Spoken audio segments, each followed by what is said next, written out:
네, 2021년 2월 24일 이정훈입니다. 여러분들은 정보에 대해서 굉장히 궁금해 하시죠? 근데 정보 중에 상당수를 공개된 정보에서 얻는다는 사실을 아십니까? 방송과 신문에 나오는 정보가 얼마나 귀중한 정보이고 정확한지 아십니까? 그것만 잘 봐도 세상을 읽을 수 있습니다. 오늘의 제목은 민주당 강경파 대통령을 무시하나, 아바타 이끄는 아바타를 조종하는 절대 맹주는 없다입니다. 오늘이죠. 24일 유영민 대통령 비서실장이 국회 운영위에 출석했습니다. 신현수 민정수석 사건이 있었기 때문에 유영민 비서실장 출석에 대해서 많은 관심이 쏠렸죠. 유 실장 국민들께 지난해에는 추윤 배틀이 있었죠. 추미애 윤석열 배틀. 지난해 법무부 검찰 문제로 피로도를 준 데 이어 또 이렇게 되어서 이번에는 박범계 신현수 배틀, 박신 배틀이 있었죠. 이렇게 되어서 국민들에게 참 송구하다는 사과의 말씀을 드립니다. 그랬습니다. 그리고 이제 계속 질문이 이어지고 답변이 있었습니다. 국민의힘은 이번에 2월 7일 날 일요일 날 기습적으로 박범계 법무부 장관이 검사장 인사안을 발표할 때 청와대를 패싱했다라는 것에 대해서 강한 의혹을 제기했습니다. 2월 7일 일요일 법무부의 검찰 고위 간부 인사안 발표가 문재인 대통령이 제거 없이 이루어졌다라는 게 국민의힘의 의심이죠. 그리고 신현수 민정수석의 의견도 반영되지 않았다라는 게 국민의힘의 판단입니다. 이에 대해서 유영민 실장은 강하게 부인했습니다. 검찰 인사 발표 전에 문 대통령이 승인을 하셨다라고 했습니다. 승인이 끝나고 나면 발표를 한다라고 했습니다. 대통령의 승인이 있었고 그리고 발표를 했다, 그런 설명입니다. 이에 대해서 하나하나 따지고 들어가는 질문이 있었습니다.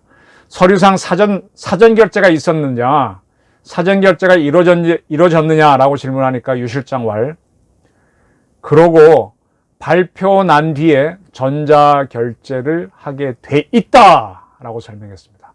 우선 인사를 협의하고 나서 대통령께 승인 절차가 있다.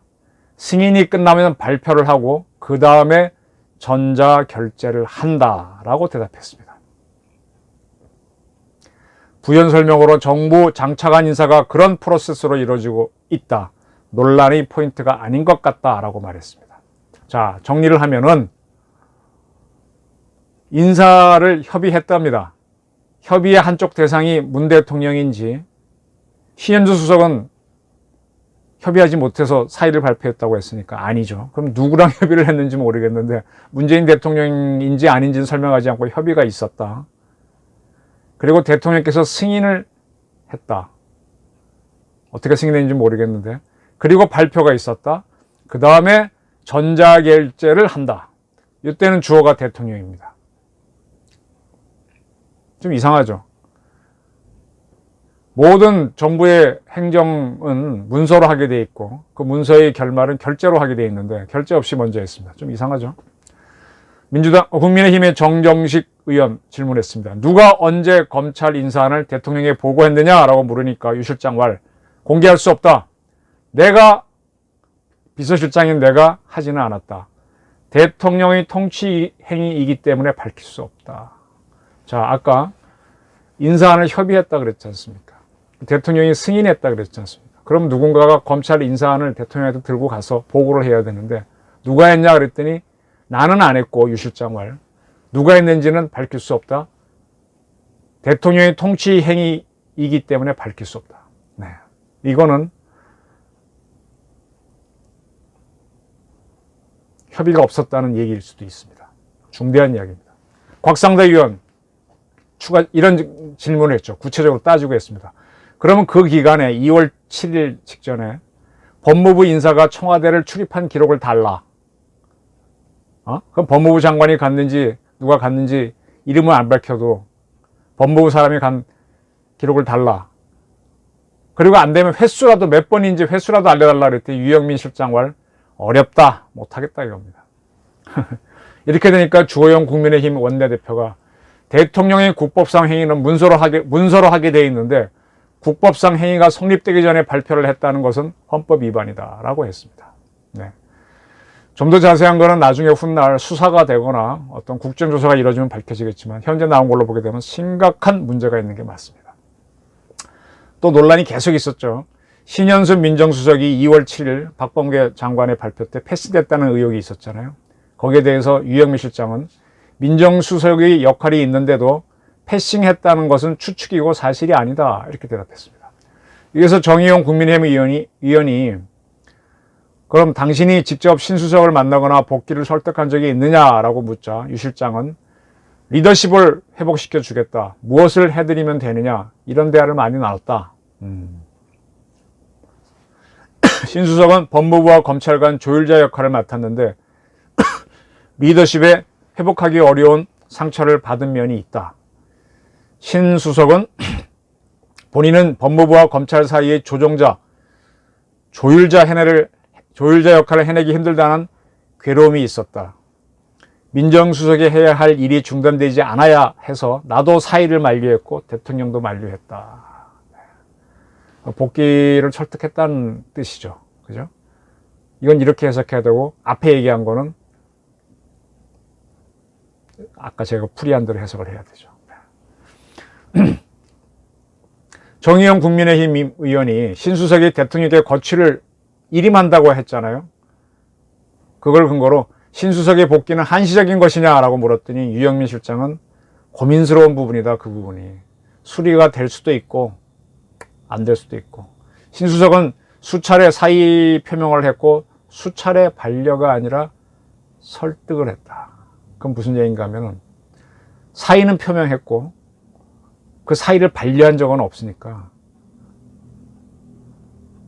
사직시킬 수도 있다는 얘기죠. 반려를 한 게 아니라 설득을 했다는 얘기입니다. 그리고 이제 유 실장은 신수석을 모셔올 때도 기대한 역할이 있었죠. 검찰과 어떤 소통을 원했다. 그런 측면에서 대통령이 여러 가지 고민하고 결심하리라 생각한다. 대통령 고민 많겠죠. 지금 윤석열 검찰은 계속 독일 병정처럼 뚜벅뚜벅 가고 있잖아요. 지금 민주당의 딸레반 강경파들은 무슨 중대범죄수사청 뭐 만들어 이렇게 꼭 어떻게 꼭 야당 의원 하듯이 막 빽빽거리고 있고 이쪽은 막 뚜벅뚜벅 걸어갑니다. 뭐라 그럴까? 옛날 한참 데모할 때 이 전경들이 방패 딱 들고 툭툭툭 걸어가듯이 도대체 누가 여당이고 누가 야당인지 잘 모르겠습니다.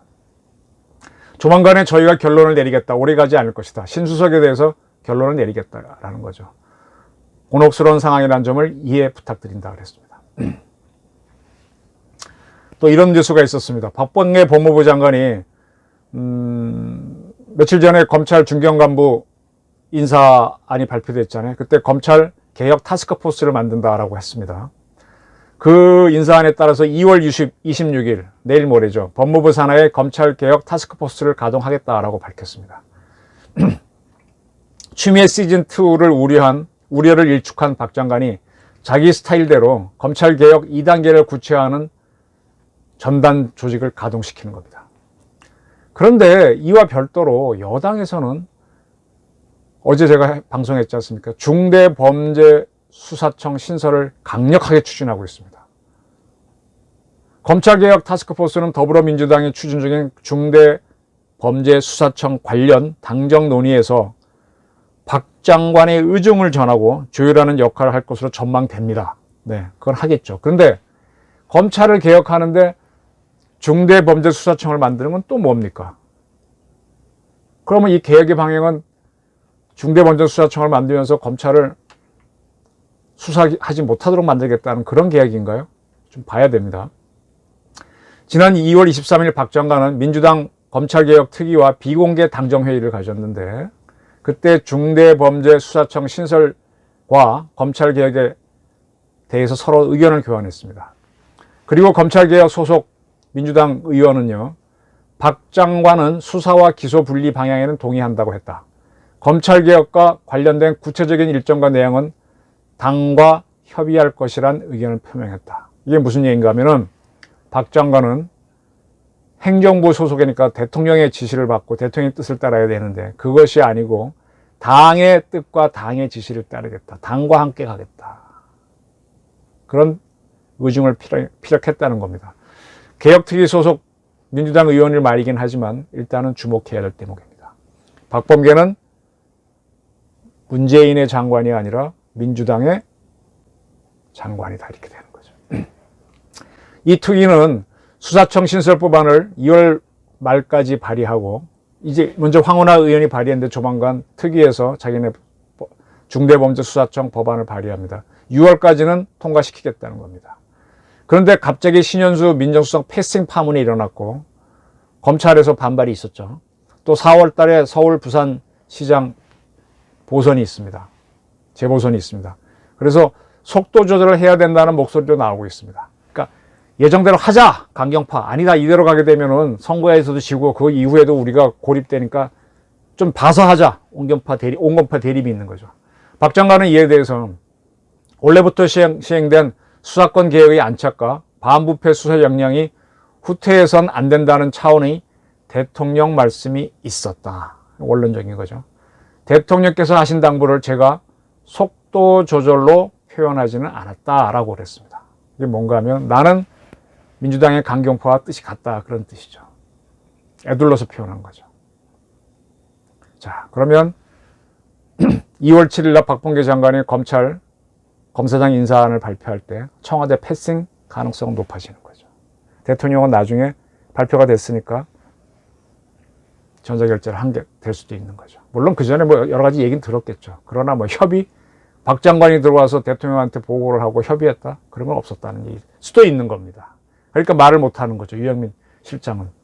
통치행위다. 그게 드러나면 얼마나 창피하겠어요, 대통령이. 박 장관은 검찰 조직 인사 체계의 진단과 함께 수사 기소 분리 논의를 검토해달라고 더불어민주당에 말씀드렸다. 네. 검찰이 중요범죄 수사 역량과 관련한 자질을 고려하되 궁극적으로는 수사 기소가 분리돼야 한다. 네. 딸레반과 나는 같은 의견이다. 나도 딸레반이다. 그런 주장이죠. 그리고 검찰개혁 2단계로 수사와 기소권 완전 분리 추진에 대해서는 박 장관 저와 법무부의 실무행정을 다루는 분들 간 다소 의견 차이가 있을 수 있으나 그것을 조정하는 단계이다. 자, 법무부에도 검찰 출신이 많으니까 그건 아닙니다 라고 하는 사람들이 있지만 그 아닙니다 하는 법무부 직원들을 장관이 억압하거나 달래고 있는 단계다. 이렇게 얘기했습니다. 네. 그리고 중대범죄수사청 설립을 놓고 당과 청와대 사이에 갈등이 있다는 보도에 대해서는 거기에 대해서는 최인호 민주당 수석 대변인이 답변을 했는데 검찰개혁 3법은 2월 말에서 3월 초에 발의가 될 것이다. 당과 정과 청 간에는 이견이 없다라고 그랬습니다. 이 최 대변인이 얘기한 검찰개혁 3법은 검찰이 갖고 있는 수사와 기소권을 완전 분리를 목표로 한 법안입니다. 중대범죄수사청을 만들고 뭐 등등 검찰청법을 개정하고 그런 거겠죠. 일단 민주당 특위에서는 중대범죄수사청을 법무부 산하에 두는 걸로 하는 모양입니다. 그리고 거기에다가 검찰이 갖고 있는 6대 중대범죄수사권을 넘기고 검찰은 수사를 하지 못하고 기소만 한다. 그리고 기소를 하더라도 보안 수사를 해야 되잖아요. 보안 수사만 가능케 한다. 현실을 반영해서 그런 내용이 들어가게 할 거라고 합니다. 자, 검찰개혁을 놓고 민주당은 강경파와 온건파로 나눠져 있습니다. 일단은 강경파의 목소리가 높죠. 근데 신수석을 간신히 붙잡아 놓은 문 대통령은 지금 나오는 보도를 보면 강경파에 대해서 매우 회의적입니다. 근데 강경파의 의견은 간단하게 말해서 신수석 내보내라는 겁니다.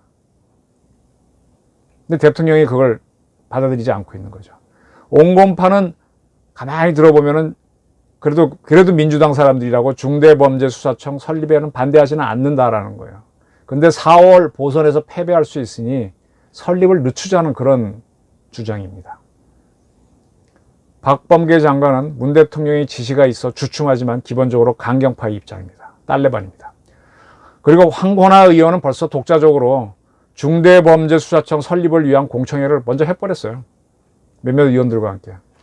이게 결국은 강경파가 목소리가 큰 거고, 고성불패로 민주당은 고성불패를 하는 사람들이 끌고 나가는 꼴이 된 거죠. 간단하게 정리하면 대통령은 지금 고립되어 있습니다. 그는 강경파를 누를 힘이 있을까?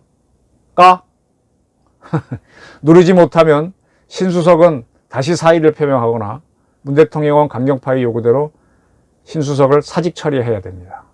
이는 대통령이 힘을 잃은 것이니까 레임덕이 가시화되는 겁니다. 대통령을 레임덕으로 만드는 건 야당이 아니라 여권 세력입니다. 이건 정치를 볼 때 항상 주의해서 보아야 할 점입니다. 그런데 윤석열 검찰은 검찰대로 마이웨이를 합니다. 이번에 중요 사건 수사팀을 유임하는 데 성공했습니다. 김학의 불법 출금 문제를 놓고 수원지검은 이성윤 서울중앙지검장을 피의자로 전환했습니다. 2차례나 소환을 했는데 이 지검장은 이유를 대고 응하지 않았습니다. 자, 이렇게 해서 이제 피의자로 전환을 했기 때문에 이렇게 되면은 긴급 체포를 하거나 이성윤 중앙지검장을 체포하자는 체포영장을 법원에 신청할 수 있겠죠. 큰 사건이 일어날 겁니다. 이렇게 되면은 지금 검찰이 대전지검이 백운규 전 산자부 장관을 구속하려다 실패하긴 했지만 백운규 장관을 지금 조사하고 있습니다. 그리고 김은정 전 환경부 장관은 환경부 블랙리스트 문제로 법정 구속이 돼버렸습니다. 근데 이성윤 지검장이 수사 대상자가 되면 문재인 정권은 큰 위기를 맞습니다. 이런 와중에 강경파가 중대범죄수사청을 설립하려고 하면 여론이 어디로 갈지 몰라요. 아무도 몰라요. 4월 보선에 어떤 영향 끼칠지도 모릅니다. 그래서 온건파의 의견을 조금 주의해서 들어봐야 됩니다. 자, 정리하면 문 대통령은 민주당에 대한 장악력을 잃었다. 제가 보기엔 처음부터 갖고 있지도 않았다. 고립되어 있고 강경파 통제하지 못한다. 그리고 또 하나 흥미로운 건 민주당은 전 지금까지 계속 문재인 대통령은 아바타라고 제가 이 방송에서 얘기했는데 그럼 아바타를 조종하는 게 누구냐 제가 그랬습니다. 민주당에 있는 걸로 보이는데 민주당에서 꽉 쥐고 있는 실세가 안 보입니다. 중구난방 저같게 떠드는 걸로 보여요. 문재인 대통령도 리더가 아니고 지금 퇴임을 앞둔 이낙연 대표도 아니고 강경파들도 아니에요. 온건파가 제법 있는 거 보면. 이문정 검사가 이번에 이제 수사권을 가져가지고 한명숙 전 총리 사건을 수사했던 수사팀을 조사하겠다 그러는데 한명숙 전 총리의 남편이 민주당의 실세다 그랬는데 그것도 아닌 걸로 지금 보여요. 한 총리 사건을 쭉 지켜보면, 그죠? 그리고 이해찬 대표가 굉장히 그때 기자를 향해서 뭐라고 아주 상당히 심한 욕을 했죠. 그래도 그냥 넘어간 거 보면 이해찬 씨가 실세로 보였는데 이해찬 씨는 건강에 문제도 있고 이분도 역시 그 기간 동안만 힘을 썼지 실세가 아닙니다. 모두가 아닙니다. 근데 특이하게 문 대통령은 그 각기 다른 세력들이 요구하는 걸 다 해주는 모습을 보였어요. 그래서 아바타가 됐죠. 그래서 민주당 내에서 문제가 없었는데 지금은 강경파의 얘기를 들으면은 온건파 얘기 들으면 강경파. 이렇게 모순이 내부적으로 와버린 겁니다. 자, 이러니까 이제 대통령을 움직이는 대통령을 아바타로 만든 세력이 누구냐고 궁금해서 봤더니 다수였다. 그게 드러나고 있는 거죠. 각 세력이었다. 자, 신수적 사기 사건으로 문 대통령과 그 세력 중에 하나인 강경파가 대립하는 모습이 됐습니다. 근데 온건파는 일단은 강경파를 견제하는데 이 온건파도 문 대통령 편이냐? 꼭 그건 아니에요. 아바타로 하나가 됐던 여당이 분열 조짐을 보이고 있습니다. 이게 권력 말기에 나타나는 현상입니다. 그러니까 급하니까 강경파는 막 법안을 만들려고 하는 겁니다. 그래서 딸레반이라고 하는 겁니다. 제가. 통솔력 갖춘 선장이 없는 상태에서 제각기 주장하는 선언들만 가득한 민주당이란 배는 가긴 가는데 어디로 가는지 아직은 가라앉지 않았지만 큰 위기를 당하면 가라앉을 건지 아니면 그래도 운 좋게 목적지까지 갈지 아니면 어디 파라다이스로 갈지 그건 아무도 모릅니다. 그러나 어쨌든 현재 상태로 보게 되면은 일사불란하지 않으니까 콩가루 권력은 많습니다. 자, 민주당에 계신 사람들 또 문 대통령도 그렇고 이제 북한 걱정하지 마세요. 당신네나 걱정하라고. 그리고 우리나라가 지금 급합니다. 우리나라가. 우리나라 지금 경제 상황 상당히 안 좋습니다. 저는 문재인 정권이 붕괴되는 거는 뭐 그럴 수도 있고 뭐 한두 번이야. 대한민국에서 전쟁도 치르는데 나라인데 괜찮습니다. 근데 그것이 초래할 안보 위기, 경제 위기, 또 코로나가 아직 기승을 부리는데 사회 위기, 이것 때문에 온갖 불만 세력이 다 일어나고 뭐 갈등이 되고 노사분규가 일어나고, 이게 염려되는 겁니다. 이런 거를 없으면서 사회를 끌고 나가도록 정권을 만들어줬는데 이 정권이 스스로 개판이 돼가고 있는 거죠. 촛불혁명 운운하더니만 뭘 하는 겁니까 이게. 네. 그래서 오늘은 제가 제목을 민주당 강경파 대통령을 무시하나, 근데 그들만은 아니다, 아바타 이끄는 절대 맹주는 없다라는 걸 고발드렸습니다. 경청해 주셔서 감사합니다.